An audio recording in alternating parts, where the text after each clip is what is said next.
Mulan has really changed things for a lot of people, and me specifically, because I just now believe that Disney doesn't even care about their original stories at all anymore.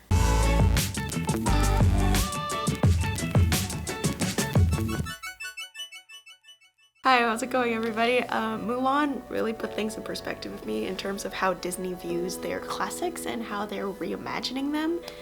So that's what we're going to talk about today, is live action remakes. Mulan was a money grabber for Disney. Everybody who was involved in it, I appreciate them as creators and all of that and what they did to make it work. But in order to make things culturally appropriate, they took out everything that gave the movie heart. By the way, if you want to hear me talk about bootleg Shang for 10 minutes, then you can check out the video in the cards, also in the link down below. I have a review of Mulan that I released when Mulan came out for the first time on Disney+. So if you want to know more about my personal thoughts about Mulan, go check out that video. Right now I'm just talking about live action movies in general. Okay, but seriously, let's do a little comparison of the live action version versus the animated version. There's actually a lot more live action versions of the animated classics that I realized, but we're just gonna list all of them. So in 1996, Disney started off their live action remakes with 101 Dalmatians. It wasn't that bad. The animals don't talk, and it's basically the same story just with people, like real people. They took a break from that for a while because obviously it wasn't a lot of success, and then came back to it with Tim Burton, who did Alice in Wonderland. You remember that with Johnny Depp and all of them people, and Helena Bonham Carter. Those people, great, right? Great. Like, actually that wasn't bad. Alice in Wonderland still wasn't the huge success that they wanted it to be, so in 2014 they remade Sleeping Beauty with, you guessed it, Maleficent. It's a little bit of a different twist on it. They were still like creating different stories at that point, but it was just taking the characters that we know and love from the animated features and put them into live action settings. It's still not as bad. Like, it's really not, and that was a huge success for Disney because people were like, oh my gosh, we can totally see things from the villain's perspective now. That's super cool.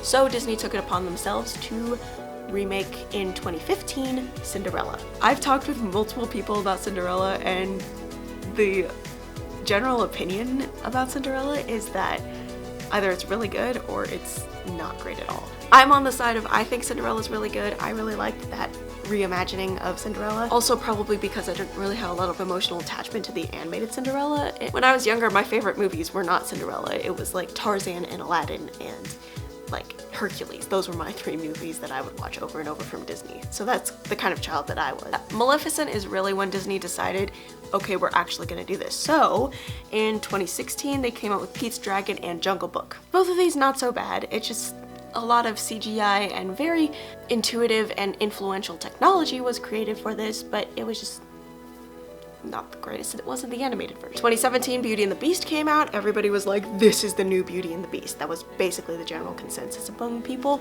I didn't really enjoy Beauty and the Beast that much. If they took out the singing, it would have been a lot better.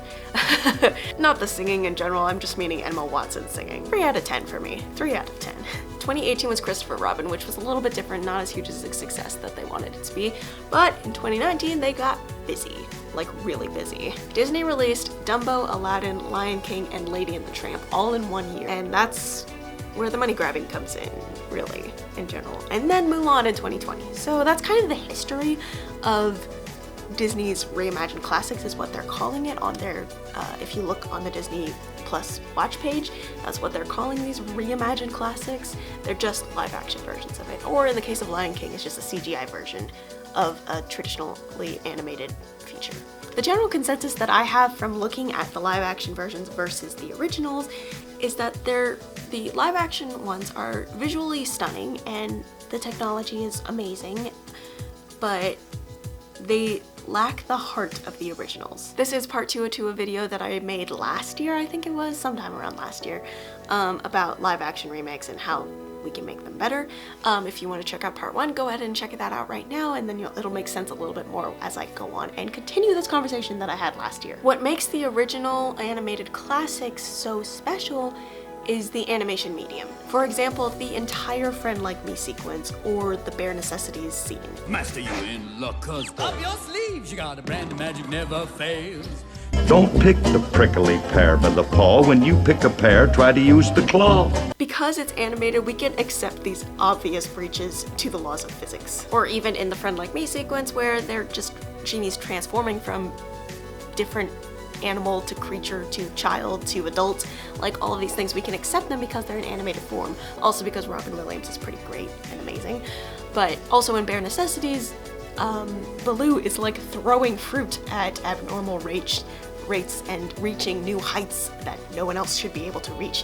It's just a thing that you can accept because it's an animation. Like, we don't accept the fact that animation is reality because it's in animated form. It's separate from what we believe to be true in this world right now. Even going back farther to when animation first started out, like, you know, the black and white Mickey tunes that people used to watch when Disney was first showcasing their animated studios, is that, like, we're flattening characters, there's anvils dropping on top of characters and they suddenly survive, or they're on the edge of the cliff and they're gonna fall down and they only fall when they can look down and see that they're about to fall. But animation isn't limited to the laws of physics either. Simba jumps from one setting into a brighter and more colorful version of the world, and this is possible because it's animation, and he's starting a musical number, and you get that one part where it just, you know, it makes sense to switch from boring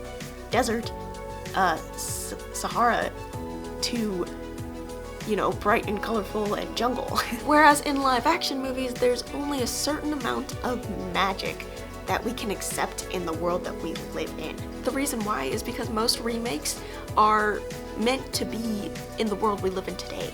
They're meant to act as if these things actually happened in the real world. Obviously there are some exceptions, but that doesn't mean we can let it just slide by. So when I talk about magic, I'm not talking about magic in terms of unbelievability. We can believe in magic, yes, but what makes the animated features so good is the actual Disney magic that is embedded into the movies itself. With animation, we can accept creatures like Mushu in Mulan. That's totally believable. When you put the same creature into live action, it's much more difficult to accept it. If you look at Mushu, he's very stylistically characterized in the way that he is built.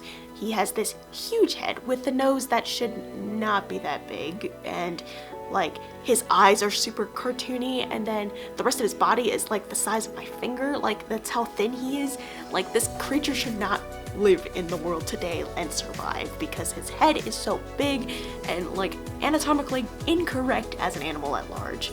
Even if they put Mushu in the live action Mulan, no amount of CGI or visual effects would be able to allow our brains to accept that Mushu is a real person, a real dragon living in today's world. CGI or visual effects may be the best of the best. It could be the top tier of CGI and visual effects today, but there's a certain amount of unrealness that happens in our brains that prevents us from accepting a CGI dragon that looks exactly like Mushu as a part of our real world. So take a look at this part of Mulan where Mushu is giving his whole speech to Mulan. We accept all of these things that are happening because it's completely separate from reality. A little tiny cricket can start a fire and create such a dark shadow that it can actually, like, project onto a huge rock and be clear and everything. We accept these things because it is separate from our own reality. Animation has its own specific function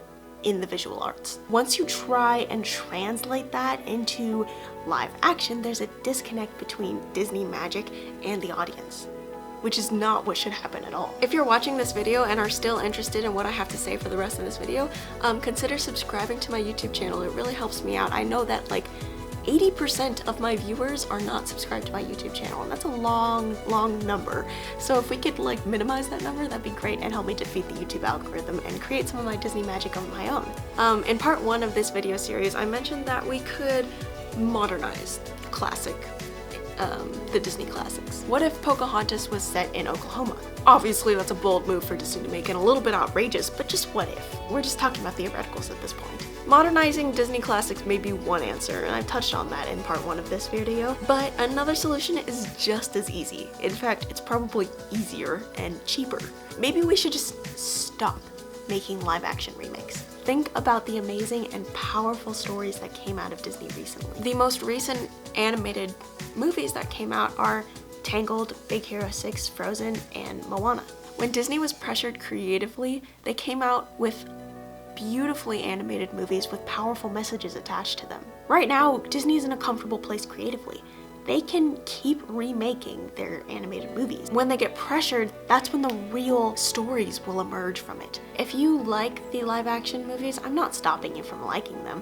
I'm just saying this is my plea to Disney, where I don't think that animated classics should be translated into live action format the way that they've been doing them for the past like 20 years. So the question for this week is, why do you think animated movies are so great? Let me know in the comments down below. I really want to know what you guys think. As always, thank you guys so much for watching. Have a great random Thursday, and I will see you on the other side of the screen.